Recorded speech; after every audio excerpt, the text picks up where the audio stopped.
ఎప్పుడైనా మీరు భయంకరమైన కష్టాల్లో, నష్టాల్లో, ఇబ్బందుల్లో కూరుకుపోతే ఎమ్మటే మీరు గ్రహించండి.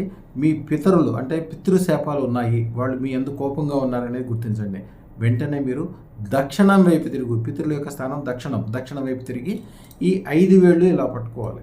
పట్టుకొని పితరుల్ని ప్రార్థిస్తూ వీలుంటే చిన్న మంత్రం ఓం నమో పితృదేవాయ నమః అని 5 సార్లు అనుకోగలిగితే కనీసం ఇలా పెట్టుకున్న వెంటనే పితరుల యొక్క దీవెనలు మీకు రావడం ప్రారంభమవుతుంది. వీలున్నప్పుడల్లా దక్షిణం వైపుకి ఒక దీపం వెలిగించండి. మీ పితరులను తలుచుకుంటూ వీలుంటే వాళ్ళ ఫోటోలను అక్కడ పెట్టుకోండి. లేకపోతే కనీసం వాళ్ళ కోసం ఒక పండు ఫలము వారంలో ఒక రోజు కానీ నెలలో ఒక రోజు కానీ పెట్టండి. విపరీతమైన సుఖ సంపదలు కలిగితే వాళ్ళ వలన వాళ్ళ దీవెనలు చాలా గొప్పవి. మీకు తెలవకుండానే చాలా మంచి జరుగుతుంది. ఈ పితరుల యొక్క శాపాలు అంటే ప్రతిసారి మీరు అట్లా చేయకపోవచ్చు, మర్చిపోవచ్చు. ఒకసారి భయంకరమైన రోగాలు కానీ కొన్ని వస్తే తిరిగి పోవు.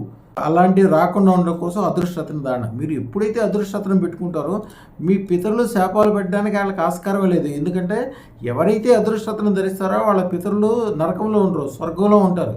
నిరంతరం అక్కడి నుంచి దీవెనలు ఇస్తూ ఉంటారు.